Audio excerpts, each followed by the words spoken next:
Faisal, pria berusia 43 tahun, awalnya hanya seorang pegawai biasa di pabrik teh. Tapi karena ambisi dan rasa iri terhadap bosnya, ia nekat melakukan ritual pesugihan di sebuah kebun teh angker di Cianjur. Sejak saat itu, kehidupannya berubah total, pabriknya sukses besar, teh produksinya harum dan laku keras, tapi ada harga yang harus dibayar setiap malam Jumat Kliwon. Satu persatu pekerjanya mulai hilang secara misterius. Dan di balik aroma teh yang menggoda, tersimpan bau anyir darah manusia. Sebelum lanjut ke ceritanya, jangan lupa subscribe channel Mystery Story, tekan tombol like jika kalian suka dengan ceritanya. Dan silakan tulis di komentar jam berapa dan dari kota mana Anda menonton, dan pastikan tonton sampai selesai karena setiap detiknya penuh misteri yang belum pernah terpecahkan. Faisal duduk di teras rumahnya malam itu, sambil menatap ke arah gunung yang samar-samar kelihatan di kejauhan. Angin Cianjur yang sejuk justru terasa dingin menusuk. Sejak pabrik teh tempatnya bekerja tutup,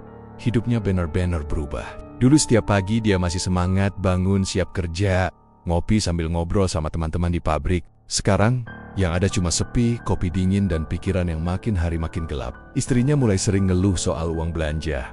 Anaknya yang masih sekolah pun nanya kenapa ayahnya di rumah terus. Faisal cuma bisa bilang, pabriknya lagi sepi nak. Padahal kenyataannya, dia udah resmi di PHK. Setiap hari, Faisal keliling cari kerjaan. Dari pabrik ke pabrik, dari toko ke toko. Tapi semua jawabannya sama. Maaf, lagi nggak butuh karyawan. Kadang dia sampai pulang sore dengan baju basah keringat, tapi tangan tetap kosong. Di kepalanya mulai muncul pikiran-pikiran aneh. Kenapa nasib gue begini terus ya? Orang-orang lain bisa sukses, kenapa gue nggak? Suatu malam, Faisal pergi ke warung kopi di ujung gang. Warung itu kecil, tapi selalu ramai sama orang-orang kampung yang suka nongkrong. Di sanalah dia ketemu Ujang, teman lamanya waktu masih kerja di pabrik teh dulu. Ujang sekarang kelihatan beda, pakaiannya rapi, tangannya penuh cincin, dan motornya baru. Faisal heran, karena terakhir kali mereka ketemu, Ujang juga sama-sama susah. Wah, sekarang lo udah sukses, Jang, kata Faisal sambil tersenyum getir. Ujang cuma tertawa kecil. Nggak juga Sal, cuma dikasih rezeki aja, jawabnya sambil ngaduk kopi. Tapi nada suaranya terdengar aneh, seperti menutupi sesuatu. Faisal penasaran, lo kerja di mana sekarang? Ujang sempat diam, tatapannya kosong ke arah luar warung yang remang. Gue cuma jaga kebun teh di daerah atas sana, dekat lereng gunung. Tempatnya sepi banget, tapi hasilnya luar biasa. Faisal menaikkan alis. Maksudnya, luar biasa gimana? Ujang mencondongkan badan, bicara pelan-pelan. Di sana, ada kebun teh yang katanya dijaga sama penunggu. Gak sembarang orang bisa ke sana. Tapi kalau berani datang tengah malam, bawa sesajen, dan niat kuat, katanya bisa minta kekayaan. Tapi, Ujang berhenti sebentar, lalu menatap Faisal dalam-dalam. Yang diminta pasti minta balik. Faisal tertawa kecil, mencoba menutupi rasa takut yang tiba-tiba muncul. Lo ini Jang, masih percaya hal kayak gitu? Zaman sekarang masih aja ngomongin penunggu kebun? Tapi Ujang gak ikut tertawa. Dia malah menatap Faisal serius. Sal, kadang yang gak kelihatan itu justru yang paling nyata. Gue sendiri udah lihat sesuatu di sana. Faisal di Ujang lalu berdiri, merogoh sakunya, dan meletakkan sesuatu di meja daun teh kering yang warnanya agak kehitaman, beda dari teh biasa. Kalau lo mau buktiin, coba rebus ini malam Jumat. Tapi jangan sendirian, nanti lo bakal ngerti maksud gue. Faisal menatap daun teh itu lama. Bau aromanya aneh, kayak campuran antara harum dan amis. Dia hampir mau nolak, tapi entah kenapa tangannya malah mengambil daun teh itu dan memasukkannya ke saku. Malamnya, waktu semua sudah tidur, Faisal duduk di dapur. Rasa penasaran mengalahkan rasa takut. Ia rebus air dan masukkan daun teh pemberian Ujang. Begitu air mendidih, aroma teh itu langsung menyebar ke seluruh rumah. Harumnya one bikin kepala berat tapi tenang, seperti wangi tanah setelah hujan. Saat dia tuang ke gelas dan mencoba menyeruput, tiba-tiba lampu rumahnya berkedip. Angin dingin berhembus lewat jendela yang tertutup rapat. Ia menoleh, tapi nggak ada siapa-siapa. Di luar hanya terdengar suara jangkrik dan anjing menggonggong dari jauh. Faisal menaruh gelasnya. Halu kali gue, gumamnya. Tapi tepat saat dia berdiri mau ke kamar, suara perempuan terdengar lirih dari arah dapur. Suaranya pelan, hampir seperti bisikan di telinga. Kalau mau kaya, datanglah ke kebun itu, Faisal. Tubuhnya langsung kaku, jantungnya berdetak keras. Ia menatap ke arah dapur, tapi cuma ada panci yang masih beruap. Siap, teriaknya. Tapi tak ada jawaban. Hanya daun teh di meja yang tiba-tiba berubah warna menjadi hijau terang. seolah hidup. Malam itu, Faisal nggak bisa tidur. Suara bisikan itu terus bergema di kepalanya. Ia berusaha meyakinkan diri kalau itu cuma halusinasi karena stres. Tapi sejak malam itu, hidupnya terasa aneh. Keesokan paginya, waktu dia jalan ke pasar, beberapa orang menatapnya heran. Ada yang bilang wajah Faisal kelihatan pucat, ada juga yang bilang matanya kayak orang kurang tidur.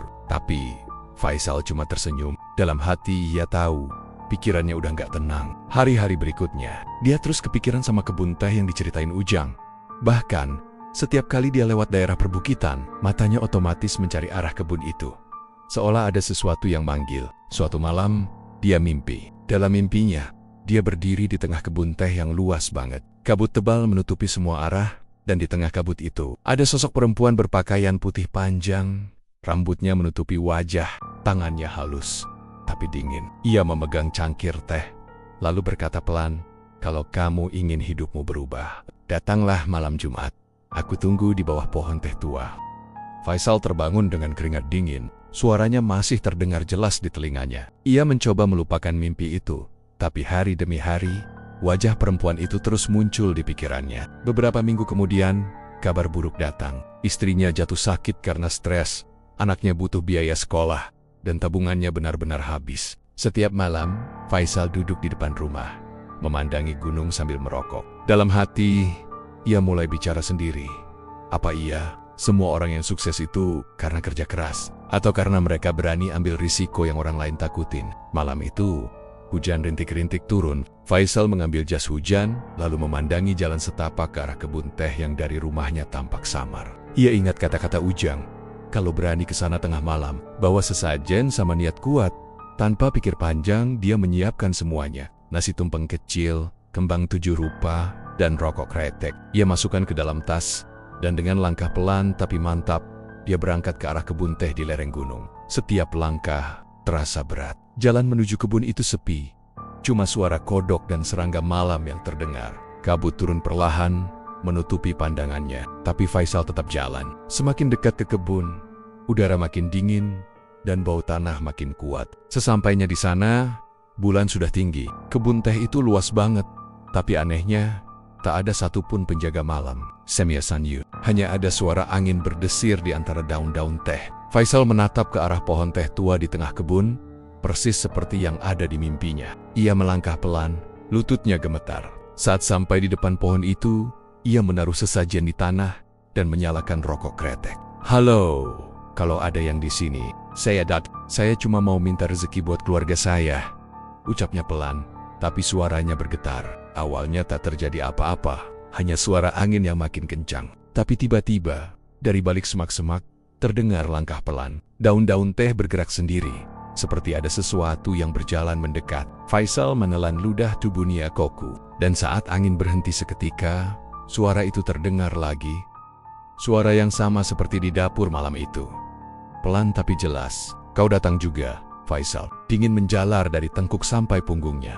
Ia menoleh pelan, dan di antara kabut, samar terlihat bayangan perempuan berambut panjang, berdiri di samping pohon teh tua. Matanya merah menyala di balik rambut yang basah. Faisal nggak bisa bicara apa-apa. Melatnya, tapi perempuan itu tersenyum. "Kau ingin kaya atau mati miskin?" Suara itu bergema di seluruh kebun. Faisal akhirnya menunduk, dan dengan suara gemetar dia menjawab, Saya mau kaya." Perempuan itu mengangguk pelan.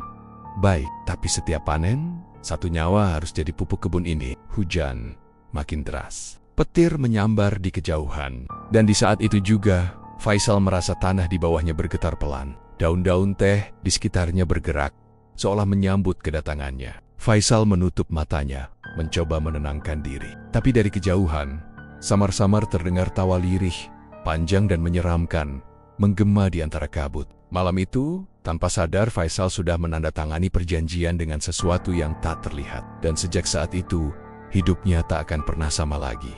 Sekitar jam 12 malam, Faisal berangkat sendirian dari rumah. Angin malam Cianjur berhembus pelan, tapi terasa dingin menusuk sampai ke tulang. Di tangannya, ia bawa tas kecil berisi sesajen nasi tumpeng mini, kembang 7 rupa, dan beberapa batang rokok kretek. Langit di atas gelap tanpa bintang, cuma bulan separuh yang sinarnya samar-samar tertutup kabut.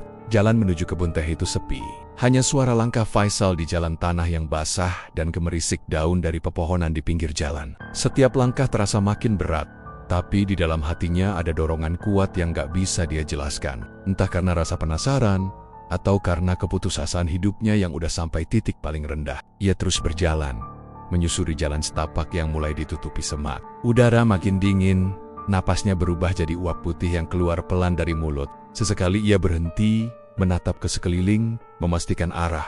Kalau arah ke barat, harusnya sampai di kebun teh, gumamnya pelan. Tapi begitu menoleh ke belakang, jalan yang tadi dilewatin udah gak kelihatan. Kabut tebal tiba-tiba turun menutupi semuanya. Rasanya seperti dia udah masuk ke dunia lain. Faisal menyalakan senter kecil dari ponsel. Cahaya redup itu hanya mampu menembus beberapa meter ke depan. Pohon-pohon teh di sekelilingnya terlihat seperti bayangan.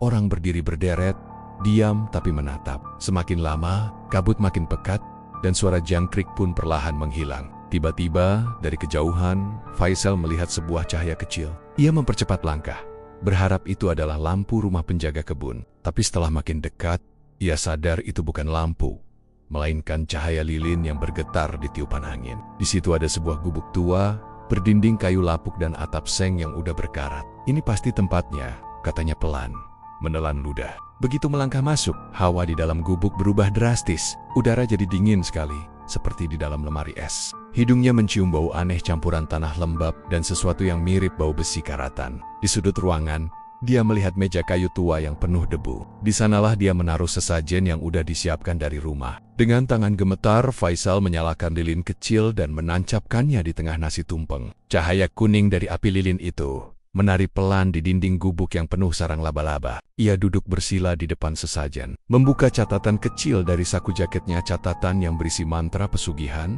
yang dia dapat dari internet. Semoga aja bener ini caranya, ucapnya pelan. Ia mulai membaca mantra itu perlahan. Suaranya bergetar karena campuran antara takut dan gugup. Beberapa kali ia salah ucap dan harus mengulang. Tapi anehnya, semakin lama ia membaca, udara di sekitar semakin terasa berat. Api lilin tiba-tiba bergoyang hebat, padahal tak ada angin. Faisal berhenti sebentar, menatap api itu. Jantungnya berdetak makin cepat. Ia mencoba menenangkan diri, lalu melanjutkan membaca. Namun baru setengah jalan, tiba-tiba angin berhenti total. Semua jadi sunyi. Tidak ada suara jangkrik, tidak ada angin yang berdesir. Hening, tapi menekan. Tiba-tiba dari luar gubuk, terdengar suara langkah pelan. Krek, krek, krek. Seperti seseorang berjalan di atas ranting kering. Faisal menahan napas. Ia ingin mematikan lilin, tapi tangannya kaku. Langkah itu berhenti tepat di depan pintu gubuk. Sunyi lagi. Lalu terdengar suara, pelan, berat, tapi jelas. Kau ingin kaya atau mati miskin? Suara itu seperti datang dari dalam tanah, rendah dan bergema. Faisal terkejut, tapi entah kenapa, tubuhnya tak bisa bergerak. Mulutnya bergetar dan tanpa sadar ia menjawab, Saya mau kaya. Begitu kata itu keluar, suhu ruangan langsung turun drastis. Napasnya berubah jadi uap putih tebal. Lilin di depan sesajen mati dengan sendirinya. Jalap total. Faisal memegang senter ponselnya, tapi tombolnya nggak bisa ditekan. Semio hanya mati. Lalu dari arah pojok ruangan, muncul suara napas panjang. Pelan, tapi jelas. Ha-ah, ha-ah, ha-ah.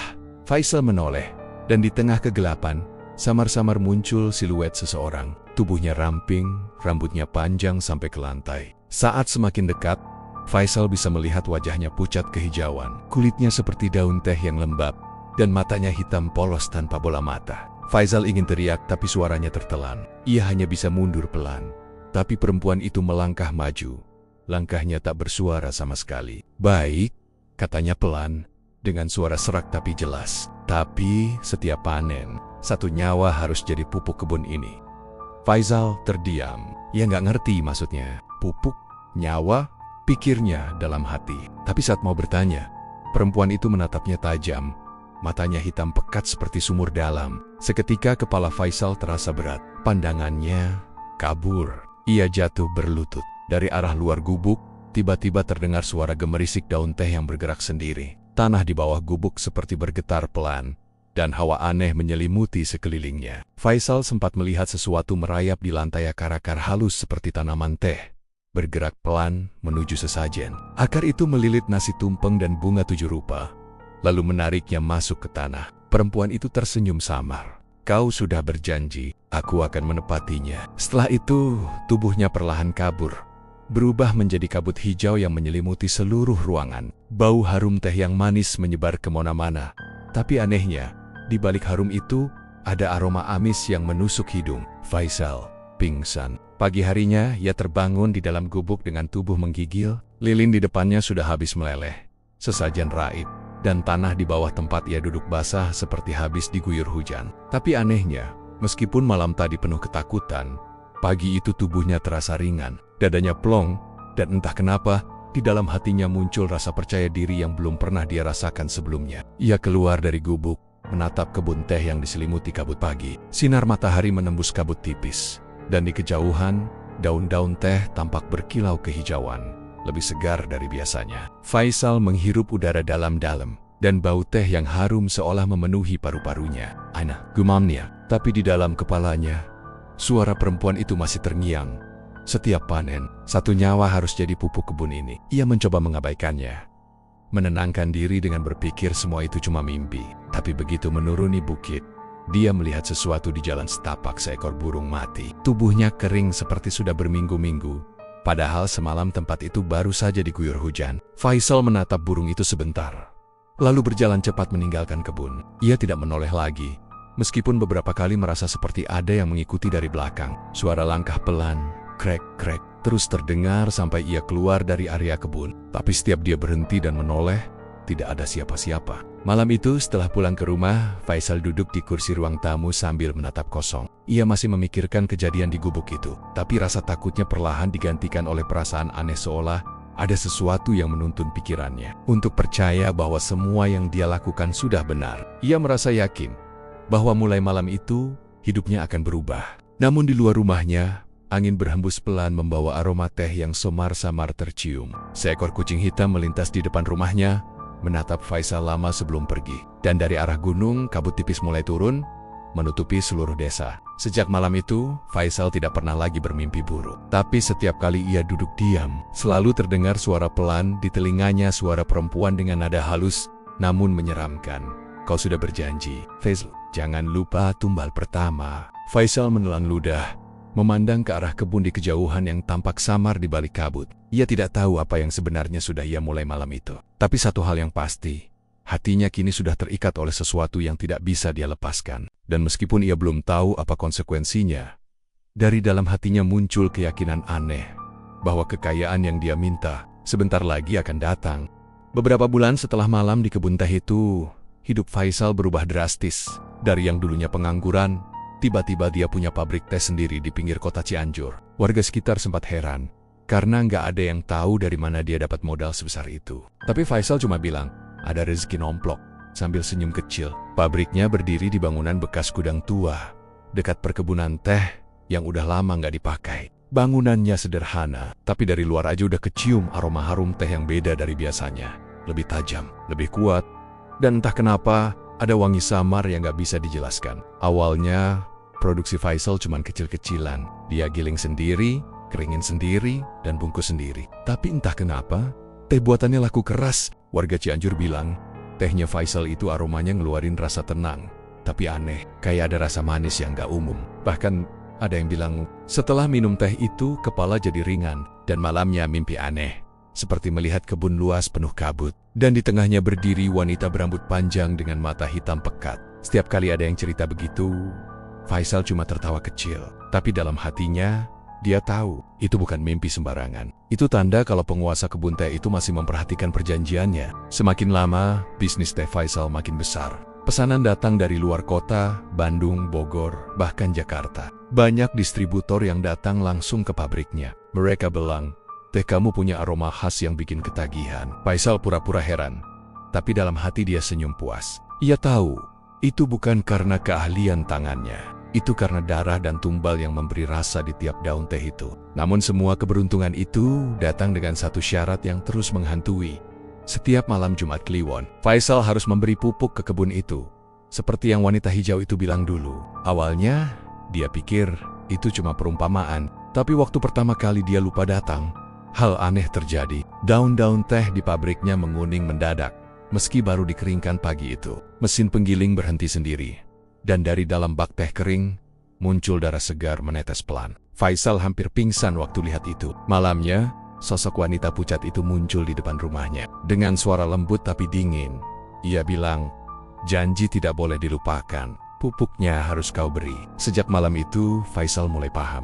Ia harus memberi tumbal. 1 nyawa tiap malam Jumat Kliwon. Tapi bagaimana caranya? Faisal nggak tega membunuh orang. Maka awalnya, ia pakai cara halus. Ia rekrut pekerja dari luar kota, buruh harian yang nggak punya identitas jelas. Dan setiap malam Jumat Kliwon, 1 orang disuruh lembur sendirian di pabrik, katanya buat ngawasin mesin. Tapi besok paginya, orang itu selalu hilang. Faisal cuma bilang ke yang lain, dia kabur bawa uang gaji. Nggak ada yang curiga, karena tiap kali hilang, memang ada sebagian uang pabrik yang raib. Suatu malam, sekitar jam 12, warga sekitar pabrik dengar suara aneh dari dalam. Suaranya seperti orang teriak, tapi suaranya ditahan. Disusul suara logam beradu dan mesin bergemuruh. Seorang penjaga malam yang kebetulan lewat sempat mengetuk pagar. Tapi Faisal muncul dari dalam dengan wajah pucat dan keringat dingin. "Mesinnya lagi macet, Kang," katanya lirih. "Jangan khawatir, semua aman." Penjaga itu ngangguk. Tapi begitu ia balik badan, dari balik dinding pabrik terdengar bisikan pelan, seperti suara perempuan tertawa kecil. Keesokan harinya, pabrik kembali normal. Tapi warga mencium bau aneh dari belakang bangunan, seperti campuran antara tanah basah dan darah yang kering. Faisal bilang, itu cuma sisa bahan baku yang busuk. Tapi kalau orang perhatikan lebih dekat, mereka bisa lihat bekas tanah yang tergali tipis di pojokan kebun belakang, dan setiap Jumat, tanah itu selalu tampak lebih gembur dari sebelumnya. Minggu demi minggu, pekerja Faisal makin sedikit. Satu mengundurkan diri karena katanya sering mimpi buruk. Dalam mimpinya, dia lihat daun-daun teh berubah jadi tenggon-tenggon kecil yang menarik tubuhnya ke dalam kebun. Waktu dia cerita ke Faisal, pria itu cuma diam. Tapi malamnya, pekerja itu juga hilang. Katanya pergi pulang kampung, tapi tak ada yang tahu kemana sebenarnya dia pergi. Teh buatan Faisal makin terkenal. Bahkan ada pengusaha besar dari Jakarta yang datang mau kerjasama. Tapi setiap kali ada tamu baru datang, mata Faisal selalu memantulkan rasa takut. Takut kalau orang itu juga akan jadi pupuk berikutnya. Kadang, dia berdiri lama di depan rak daun teh kering, sambil menatap daun-daun itu yang seolah hidup. Bergerak pelan, seakan berbisik, "Masih haus, masih kurang." Suatu malam, Faisal nggak tahan lagi. Ia duduk sendirian di tengah pabrik, lilin menyala di meja, dan uap teh kering masih menggantung di udara. Ia ngomong pelan, "Aku udah kasih semuanya. Sampai kapan?" Dari arah pintu, angin masuk membawa aroma daun teh segar. Suara langkah pelan terdengar. Dan dari kegelapan muncul sosok wanita berambut panjang. Wajahnya samar tapi matanya menyala kehijauan. "Selama kau ingin kaya, selama itu pula kebun ini butuh darah," katanya sambil menyentuh bahu Faisal. Sentuhannya dingin.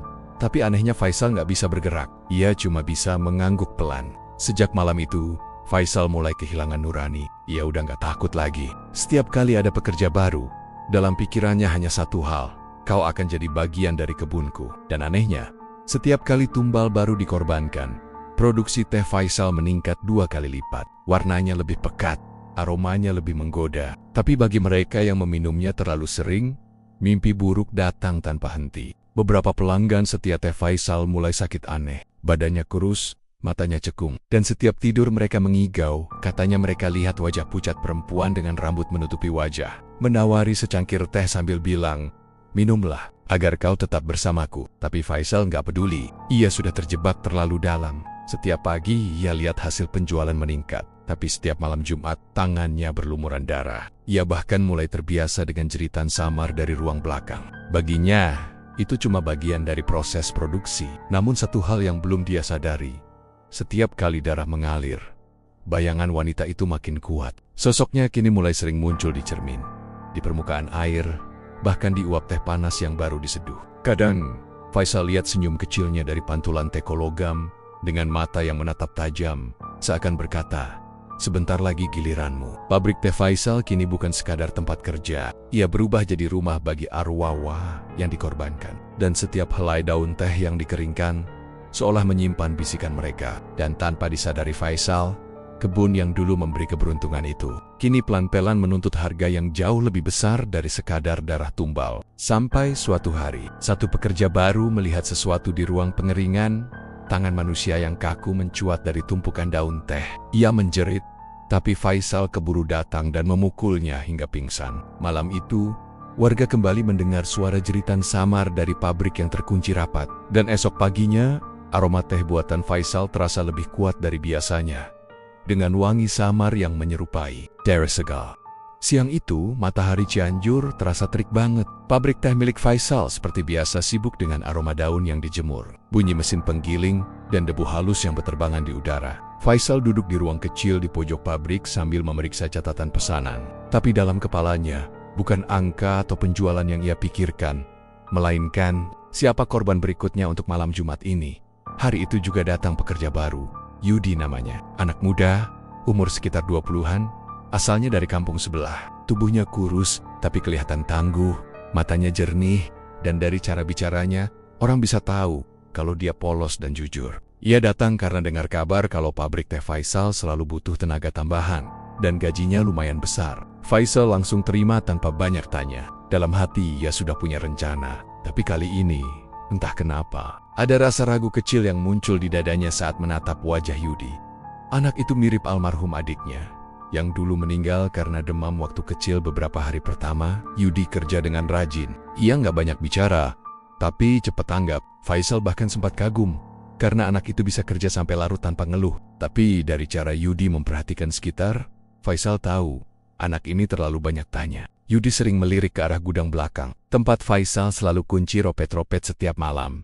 Suatu sore, saat semua pekerja udah pulang, Yudi pura-pura tertinggal. Ia bilang mau beresin sisa daun teh di rak pengering. Faisal yang lagi sibuk di kantor kecilnya nggak curiga, karena pikir Yudi cuma niat baik. Tapi sebenarnya, anak itu sengaja menunggu. Ia pengen tahu kenapa setiap malam Jumat, Faisal selalu nyuruh semua pekerja pulang lebih cepat. Lalu pabrik dikunci dari dalam.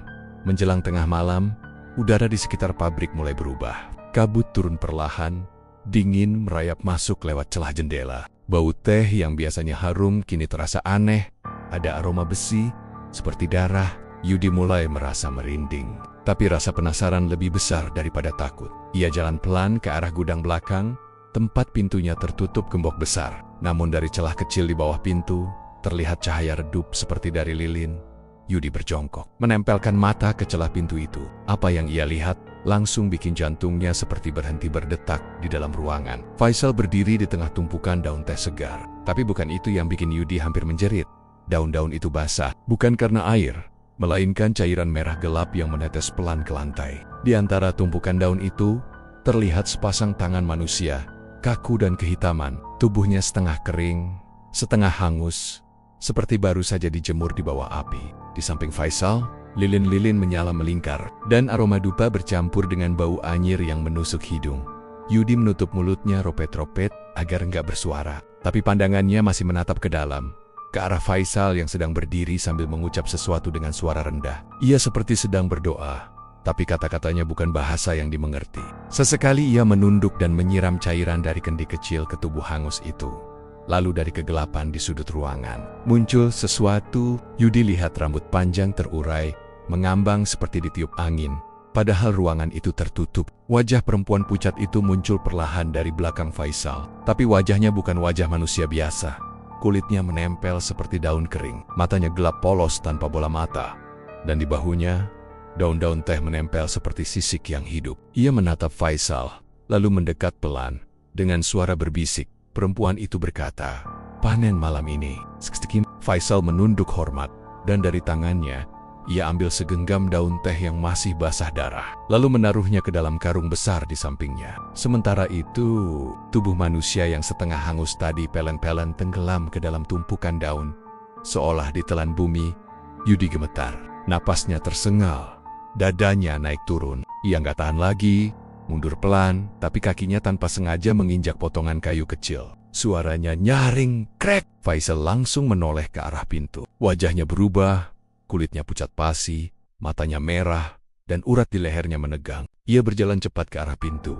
Langkahnya berat tapi pasti. Yudi langsung kabur.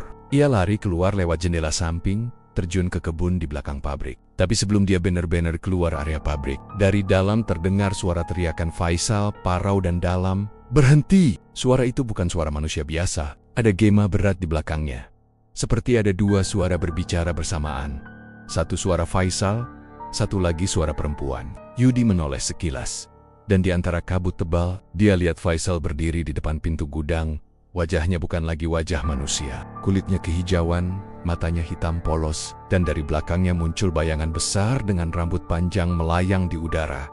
Yudi menjerit sekaris-karisnya dan lari menembus kabut. Tapi jalan di sekitar pabrik seperti berubah. Setiap belok, dia kembali ke tempat yang sama. Kabut makin tebal, dingin menusuk tulang. Bau anyir makin kuat. Di tanah, Yudi melihat jejak darah yang entah dari mana asalnya. Ia terus lari sampai akhirnya pingsan di dekat kebun teh tua di Cugenang, kebun yang dulu jadi tempat Faisal pertama kali melakukan ritual itu.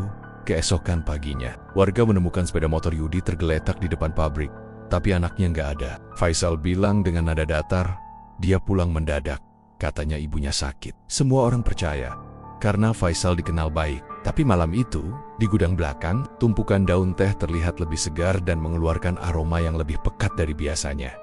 Dan mulai malam itu pula, warga sekitar pabrik mulai mencium bau aneh yang datang setiap kali angin berhembus dari arah pabrik Faisal. Bau teh yang bercampur dengan sesuatu yang mirip darah busuk. Beberapa hari kemudian, salah satu pekerja menemukan benda kecil di area pengeringan. Gelang karet hitam yang biasa dipakai Yudi.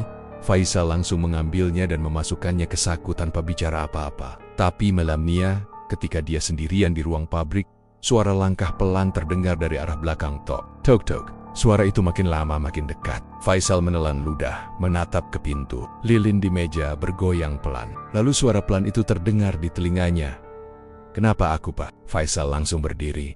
Tubuhnya gemetar. Dari bayangan di lantai, ia melihat siluet seseorang berdiri di belakangnya. Tinggi, dengan tubuh basah, dan tangan penuh daun teh menempel. Faisal menutup mata, tapi bau anyir darah makin kuat, bercampur dengan aroma teh yang kini membuat perutnya mual. Ia tahu, kali ini kebun itu tidak hanya meminta tumbal, tapi mulai menagih dosa-dosanya satu persatu. Dan di setiap cangkir teh yang keluar dari pabrik Faisal, kini tersisa rasa getir. Rasa dari Niowa-Nayowa yang hilang, yang tak akan pernah tenang. Udara di sekitar pabrik teh milik Faisal mulai berubah. Dulu, setiap pagi, aroma daun teh segar yang keluar dari sana selalu bikin warga kampung merasa tenang. Tapi sekarang, bau itu nggak lagi menenangkan. Ada sesuatu yang ganjil. Bau teh yang semula harum, kini bercampur dengan aroma busuk yang menusuk hidung seperti daging membusuk. Tapi samar, menempel di udara setiap malam Jumat. Warga mulai gelisah. Beberapa ibu-ibu yang rumahnya paling dekat dengan pabrik bahkan ngeluh anak mereka susah tidur tiap malam. Katanya, sering terdengar suara aneh, seperti seseorang menangis tertahan, disusul suara seretan dari dalam pabrik. Kadang juga terdengar suara perempuan tertawa pelan di antara desir angin. Tapi kalau pagi datang, semua tenang lagi. Seolah-olah nggak pernah terjadi apa-apa. Suatu malam, beberapa pemuda kampung nekat datang ke sekitar pabrik. Mereka penasaran, karena bau busuk itu makin kuat. Dari jauh, pabrik terlihat gelap, tapi di bagian dalamnya ada cahaya redup dari lilin. Mereka mengintip dari balik pagar kawat. Dan saat itulah salah satu dari mereka, Asep, namanya, melihat sesuatu di atap pabrik. "Astagfirullah. It's a wave," bisik Asep lirih. Mereka semua memandangi arah atap, dan jelas terlihat ada sosok hitam besar berdiri di sana. Badannya tinggi, bentuknya mirip manusia tapi lebih besar 2 kali lipat. Rambutnya panjang, menjuntai sampai ke lantai atap, dan matanya berwarna hijau menyala. Sosok itu menatap lurus ke arah kampung, tanpa gerak, tanpa suara. Angin berhenti bertiup. Semua pemuda itu mundur perlahan, wajahnya pucat pasi. Begitu mereka berlari pulang, dari arah pabrik terdengar suara berat, seperti bisikan yang keluar dari dalam tanah. "Siapa yang berani mengintip kebunku?" Besok paginya, mereka melapor ke kepala desa. Polisi pun dipanggil. Tapi saat polisi datang, pabrik terlihat biasa saja. Tidak ada bau aneh, tidak ada darah, tidak ada sosok di atap. Mesin-mesin bersih, daun teh tertata rapi di rak. Faisal pun menyambut mereka dengan senyum tenang. Walau wajahnya tampak pucat, "Saya nggak tahu apa-apa, Pak," katanya sambil menunjukkan pabriknya. "Kalau ada bau, mungkin dari sisa daun yang busuk." Maklum, cuaca lembab. Polisi memeriksa beberapa jam, tapi tak menemukan bukti aneh. Mereka akhirnya pergi, meski wajah para warga tetap diliputi rasa takut. Karena malamnya, bau busuk itu kembali muncul lebih kuat dari sebelumnya. Sementara itu, Faisal makin kaya. Rumahnya besar, mobil barunya parkir di depan pabrik, tapi tubuhnya tampak lemah. Matanya cekung, kulitnya kehijauan seperti layu. Dan kadang-kadang, saat bicara, Dari mulutnya keluar cairan kental berwarna hijau tua. Orang-orang yang melihat mengira dia sakit parah, tapi Faisal cuma tertawa kecil setiap kali ditanya. Suatu malam, Faisal datang ke warung milik Bu Eni, tempat biasa warga ngopi malam. Saat itu suasana sepi, hanya ada 2 orang tua dan 1 pemuda duduk di sudut. Faisal datang pelen-pelen, duduk di bangku panjang, wajahnya tertutup topi. Bu Eni langsung sadar ada yang aneh. "Pak Faisal, mukanya kok pucat banget?" tanya Bu Eni pelan. Faisal diam lama, tangannya gemetar waktu ia angkat cangkir kopinya. Matanya menatap kosong ke arah lampu warung yang berkelap-kelip. Lalu dia bicara pelan, hampir berbisik. "Kalau nanti tehku nggak harum lagi, berarti dia minta ganti tumbal." Semua yang ada di warung langsung terdiam. Nggak ada yang berani nanya maksudnya. Suara jangkrik di luar pun terasa lebih keras dari biasanya. Setelah beberapa detik, Faisal bangkit, meninggalkan uang di meja, lalu pergi tanpa menoleh. Bu Eni mencoba menenangkan diri, tapi waktu membersihkan meja tempat Faisal duduk, ia melihat ada bercak cairan hijau di bawah cangkir kopi. Cairan itu mengeluarkan bau amis yang tajam, seperti darah basi. Ia langsung buang kain lapnya, tapi malam itu, ia mimpi buruk di mimpinya. Daun-daun teh bergerak sendiri, menutup tubuhnya, dan di tengahnya muncul wajah pucat Faisal yang berbisik, dia belum kenyang. Seminggu kemudian, warga dikejutkan oleh kabar duka. Salah satu pekerja tua di pabrik Faisal ditemukan di kebun teh belakang. Tubuhnya tertimbun sebagian oleh daun teh, kulitnya keabu-abuan, matanya kosong menatap langit. Di tangannya masih menggenggam segenggam daun teh kering. Polisi kembali datang, tapi Faisal bilang pekerja itu mungkin meninggal karena kelelahan. Ia tampak tenang, bahkan tersenyum saat ditanya. Tapi warga yang melihat dari jauh merasa ngeri, karena senyum Faisal bukan senyum biasa. Bibirnya piko-pika, dan dari sela giginya keluar darah tipis. Setelah kejadian itu, warga mulai menjaga jarak dari pabrik teh itu. Banyak yang berhenti beli produk teh Faisal, tapi anehnya, bisnisnya tetap jalan, bahkan makin besar. Setiap malam, truk besar datang membawa karang-karang teh keluar kota. Gak ada yang tahu siapa yang mengatur semua itu, karena Faisal jarang terlihat di siang hari. Ia lebih sering aktif malam-malam, saat kabut mulai turun. Sampai akhirnya, ada seorang pemuda bernama Dadan yang mengaku pernah bantu mengangkat karung dari belakang pabrik. Katanya, waktu ia buka sedikit salah satu karung itu karena penasaran, ia menemukan sesuatu yang bukan daun teh, melainkan rambut manusia yang sudah kering, tercampur dengan potongan jari kecil berwarna kehitaman. Dadan langsung kabur dan gak pernah kembali ke sana lagi. Beberapa hari setelah cerita itu menyebar, suasana kampung makin mencekam. Ayam-ayam berkokok tengah malam, anjing menggonggong ke arah pabrik tanpa sebab. Bahkan ada warga yang bilang melihat bayangan perempuan lewat di jalan depan rumah mereka. Rambutnya panjang menutupi wajah, dan di tangannya membawa segenggam daun teh yang meneteskan cairan merah. Kepala desa sempat mau memanggil ustadz untuk memeriksa pabrik itu. Tapi sebelum sempat dilakukan, Faisal datang sendiri ke rumahnya malam-malam dengan wajah tanpa ekspresi. "Pak, tolong jangan ikut campur," katanya dengan nada pelan tapi dingin. "Kalau saya jatuh, yang lain juga akan ikut jatuh." Setelah itu, Faisal pergi, dan kepala desa tak pernah berani bicara lagi soal pabrik teh itu. Warga yang masih tinggal di sekitar pabrik cuma bisa pasrah. Tapi satu hal yang mereka semua sadari, setiap malam Jumat Kliwon, pabrik itu selalu hidup. Lampu-lampunya berkedip sendiri, suara mesin bergemuruh, dan bau anyir bercampur harum teh menyeruak hingga ke kampung. Seolah ada yang sedang memproses sesuatu di dalam sana. Namun malam itu berbeda. Saat jarum jam melewati pukul 12, langit Cianjur dipenuhi kabut tebal, dan dari arah pabrik terlihat cahaya merah menyala di jendela atas. Tak lama kemudian, terdengar suara teriakan panjang, diikuti suara tawa perempuan yang menggema ke seluruh kampung. Semua warga terbangun, tapi tak ada yang berani keluar rumah. Keesokan paginya, pabrik terlihat tenang seperti biasa. Tapi di depan gerbangnya, ada noda hijau besar di tanah, seperti tumpahan cairan yang bau busuknya luar biasa. Dan di pagi itu juga, teh buatan Faisal, yang biasanya harum dan menenangkan, mendadak berubah aroma. Kini teh itu berbau tajam, getir, dan kalau diseduh, warna airnya bukan lagi coklat keemasan, tapi sedikit kehijauan.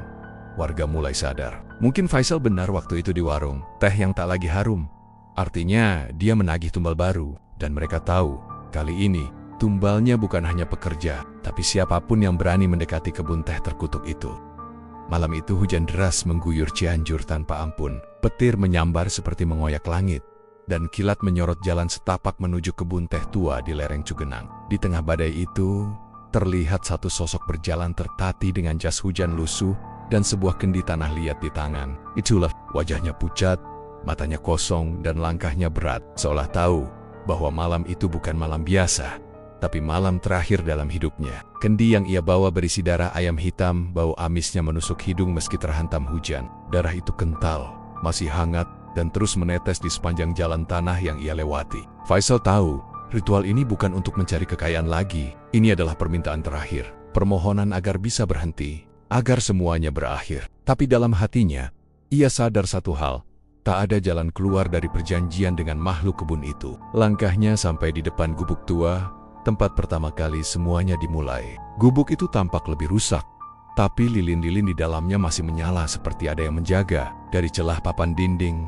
asap hitam keluar perlahan, berputar seperti hidup. Faisal menaruh kendi di depan gubuk lalu berlatad. Suaranya lirih, bergetar, nyaris kalah dengan suara hujan. Aku mohon, aku nggak sanggup lagi. Aku udah kasih banyak tumbal. Tolong, bebaskan aku. Suara hujan makin keras, lalu berhenti seketika. Seolah seluruh kebun teh menahan napas. Di antara kabut yang menggantung, muncul sosok itu.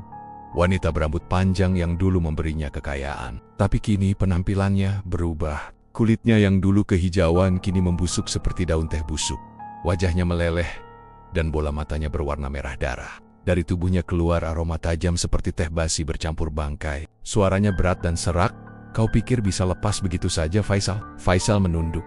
Tubuhnya gemetar. Aku udah kasih semuanya. Tolong.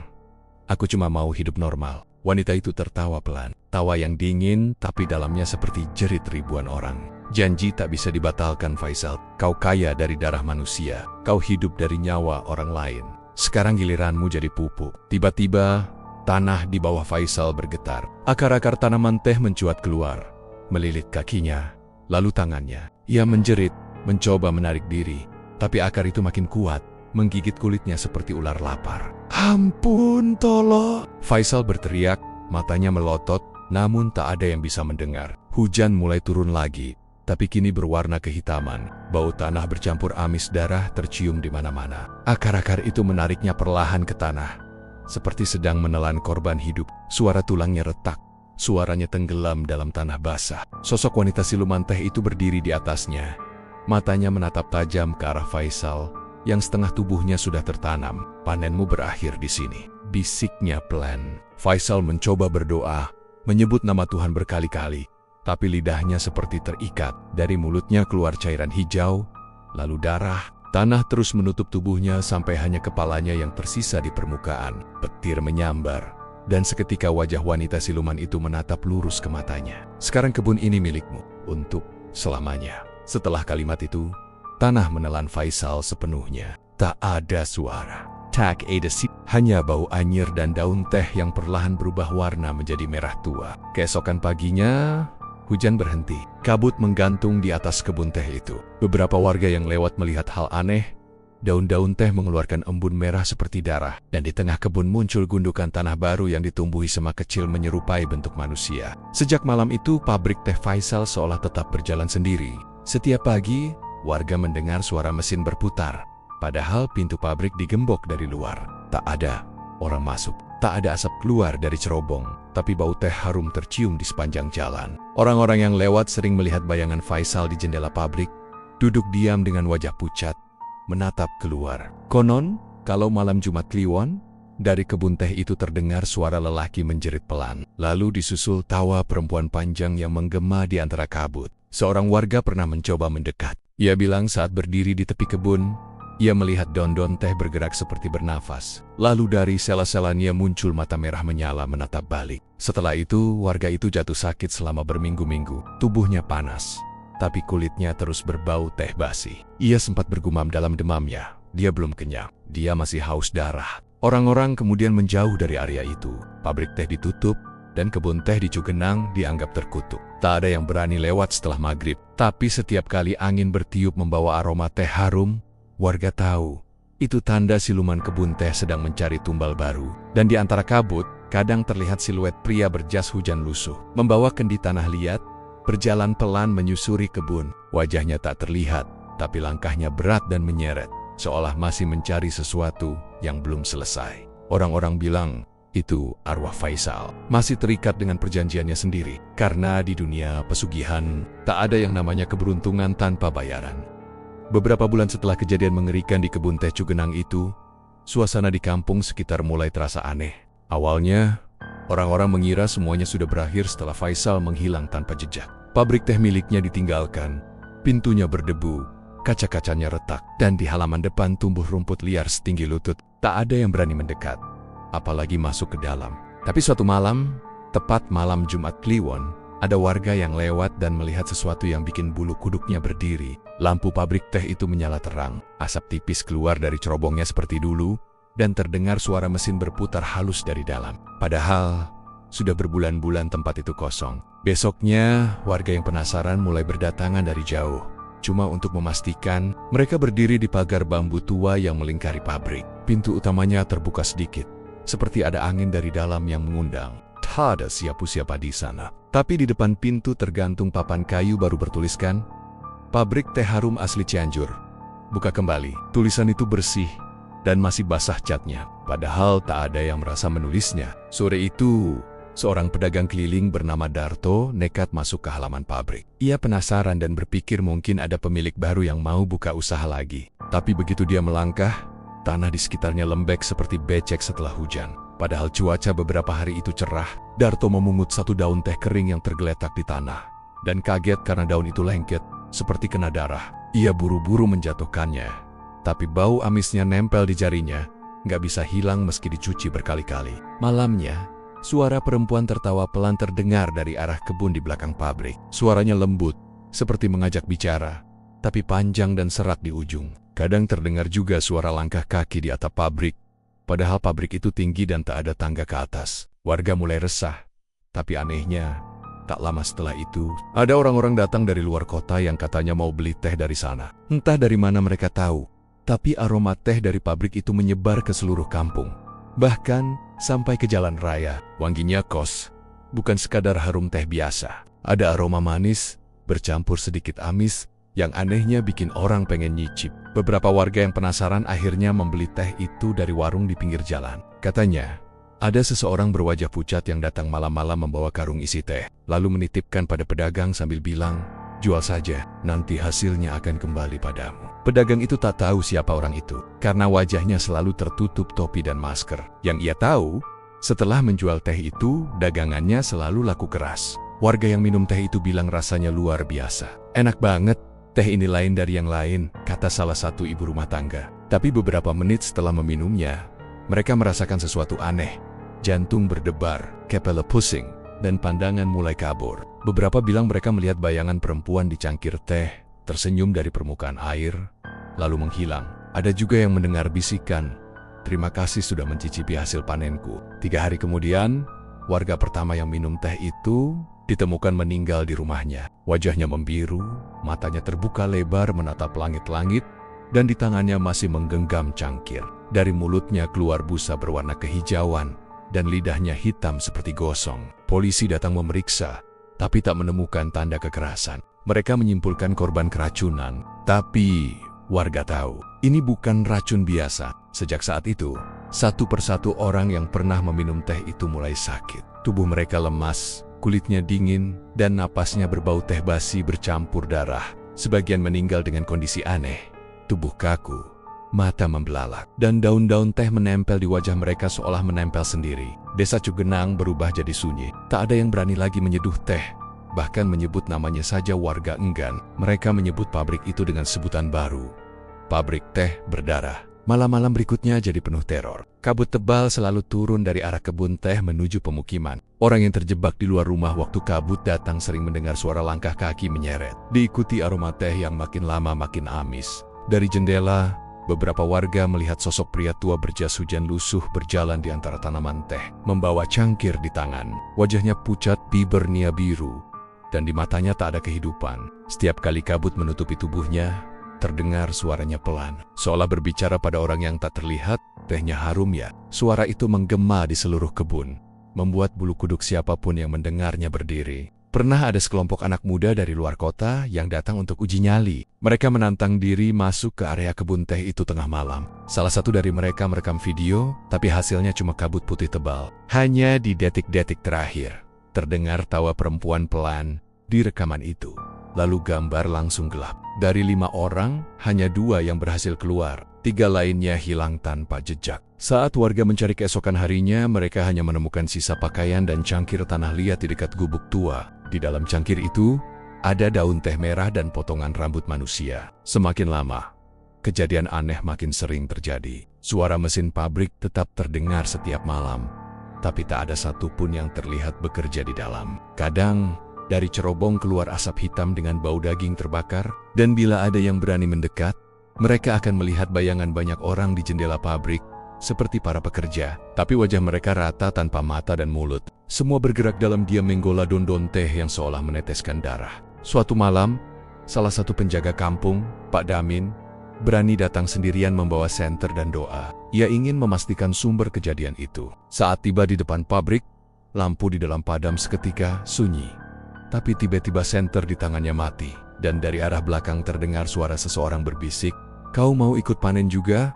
Pak Damin, tubuhnya langsung kaku. Saat warga menemukannya pagi harinya, dia masih berdiri tegak di depan pintu pabrik. Tapi wajahnya sudah pucat membiru, matanya kosong menatap ke dalam. Sejak malam itu, tak ada lagi yang berani ke sana. Pemerintah desa memutuskan menutup area itu dan menandainya sebagai wilayah berbahaya. Tapi mereka semua tahu, seberapapun tinggi pagar yang dibangun, bau teh berdarah itu tetap menyebar setiap kali kabut turun dari arah gunung. Dan sampai sekarang, kalau kamu lewat Cugenang malam-malam saat kabut turun, kadang kamu bisa mencium aroma teh yang begitu harum tapi menyengat darah. Jangan berhenti, jangan tengok ke arah kebun, karena konon di antara barisan tanaman teh akan terlihat sosok pria tua berwajah pucat berdiri diam. Di tangannya ada cangkir tanah liat, dan dari bibirnya keluar senyum lemah yang menakutkan. Dia akan menatapmu lama lalu berkata pelan, "Tehnya harum ya." Setelah itu, suara tawa perempuan panjang menggema dari arah kebun, dan aroma darah makin kuat sampai kamu merasa mual. Jika kamu sempat menengok lagi, sosok itu sudah hilang. Tapi yang tertinggal hanyalah bekas tapak kaki penuh lumpur, mengarah ke arahmu. Begitulah akhir dari kisah pabrik teh berdarah di Cianjur, tempat di mana kekayaan dibeli dengan nyawa, dan keserakahan manusia meninggalkan jejak yang tak akan pernah bisa hilang dari tanah itu. Karena di kebun itu, setiap daun teh menyimpan jiwa orang yang dikorbankan, dan setiap cangkir teh yang diseduh adalah sisa dari perjanjian yang tak pernah benar-benar berakhir. Terima kasih sudah menonton channel Mystery Story. Terus dukung channel ini dengan cara komen, like, share, dan subscribe. Mohon maaf jika ada kesamaan nama tokoh, tempat kejadian ataupun cerita, itu adalah kebetulan semata.